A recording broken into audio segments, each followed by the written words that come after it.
অংক ছাৰ, ভূগোল ছাৰ, ইংৰাজী ছাৰৰ পিছত এইবাৰ নাবালিকা ছাত্ৰীৰ হোৱাটছআপত মেছেজ কৰি ইনবক্সত খলকনি তুলিলে বিজ্ঞান ছাৰে। গৰমৰ বন্ধত নাবালিকা ছাত্ৰীক কলকাতালৈ ফুৰিবলৈ লৈ যোৱাৰ হেঁপাহ জাগিছে বিজ্ঞান ছাৰৰ। নাবালিকা ছাত্ৰীক অশ্লীল মেছেজ দি বিপাঙত তুলসীবিল হায়াৰ ছেকেণ্ডাৰী স্কুলৰ বিজ্ঞান শিক্ষক। স্যার আছে উত্তম স্যার, মানে মিসবিহেভ করে, তা খারাপ খারাপ মেসেজ করে, মেসেজগুলো সব আমার আছে। আমার বোন আমাকে ফোন মারছে, রাইত ফোন মারি কান্দে, কয় যে এরম এরম কথা, আমার খারাপ খারাপ কথা কয়। কোকৰাঝাৰ জিলাৰ গোসাইগাঁও মহকুমাৰ অন্তৰ্গত তুলসীবিল হায়াৰ ছেকেণ্ডাৰী স্কুলৰ বিজ্ঞান বিভাগৰ শিক্ষক উত্তম কুমাৰ সাহাই সংঘটিত কৰিলে এনে এক নীলাজ কাণ্ড। নিজ স্কুলৰ ছাত্ৰীৰ সৈতে যুগ যুগ ভাল পাই থকাৰ প্ৰতিশ্ৰুতিত আবদ্ধ হ'ব বিচাৰিছে বিজ্ঞান ছাৰে। ইয়াৰ পূৰ্বেও বিজ্ঞান ছাৰে একে নিৰ্লজ্জ ঘটনা সংঘটিত কৰাৰ অভিযোগ। ইয়াক আৰু আগত এবাৰ ৱাৰ্ণিং দিয়া হৈছিল, কিন্তু এইটো নামানে, এইটো নহয়। তো আজি যদি এইবিলাক আমি যদি প্ৰতিবাদ নকৰোঁ, ইয়াক যদি এনে এৰি দিওঁ, তেনেহ'লেতো নেক্সট টাইমটো আৰু এইটো বহুত বাঢ়ি থাকিব। অৱশেষত তুলসীবিল আৰক্ষী চকীৰ আৰক্ষীয়ে বিদ্যালয়ৰ পৰা শিক্ষক উত্তম কুমাৰ সাহাক উদ্ধাৰ কৰি থানাত লৈ আনে।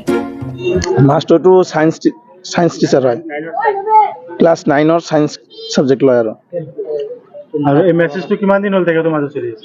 মেছেজটো 3 দিনমান হ'ল, আৰু ঈদৰ দিনৰ পৰা। যাৰ এটা দিছিলে মোক কমপ্লেইন দিছিলে, যাৰ মানে এজন ক্লাছ 10ৰ ছোৱালী আৰু কিবা আমাৰ টিচাৰ আৰু এজন উত্তম সাহা বুলি এজাৰ, দুজনৰ মাজত কিবা কিবি সম্পৰ্ক এনেকে থকা বুলি মোক এজাৰ দিছিলে। সেইখিনি আৰু তাৰমানে কথা বতৰা ইমান ভিতৰত যোৱা নাই, শুনিছে, যোৱা নাই। আমি মীমাংসা কৰিম বুলি বহিম বুলি আছিলোঁ প্ৰতিদিনো, কিন্তু মীমাংসাটো ইয়াত নহ'ল।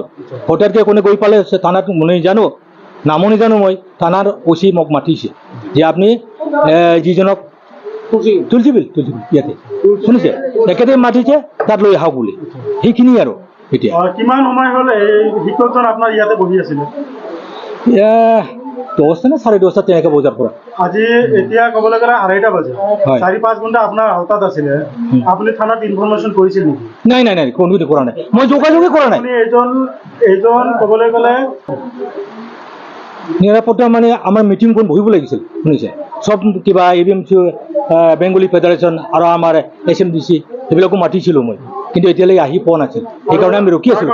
আপুনি 6 ঘণ্টা ক'বলৈ গ'লে এইজন দৰ্শনকাৰী শিক্ষকক আপুনি নিৰাপত্তা দি আছিলে, কাৰণটো? নিৰাপত্তাটো দিয়া নাই, উপায়টো নাই। এতিয়া আমাৰ সাংবাদিকে আমি ইয়াতে সোমাবলৈ চেষ্টা কৰিছিলোঁ, আপুনি আমাক সোমাব দিয়া নাই, কাৰণ নাই। কথা হ'ল কি, কোনো বিচাৰেই হোৱা নাই, শুনিছে।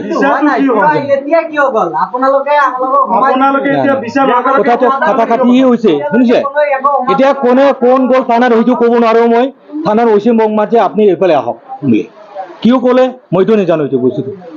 কথা আপোনাৰ কথা আপুনি ইহঁতক কিয় কাৰণে কোনে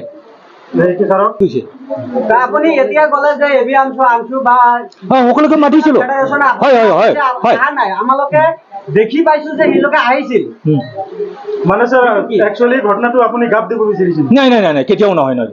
আমাৰ বিচাৰৰ কাৰণে আমি ৰেডি আছিলোঁ। ইয়া আমাৰ কিবা ভাইচ প্ৰিন্সিপাল আছে, আমাৰ টিচাৰ আছে, ABMCৰ কোনোবা আছে ইয়াতে, শুনিছে। প্ৰতিদিন আমি ৰখি আছিলোঁ। সিহঁতে টাইম দি গৈছে 2টা বজাত, কিন্তু 2টা বজাতো আমাৰ ভোট পোৱা নাই। News desk report, Suhana live.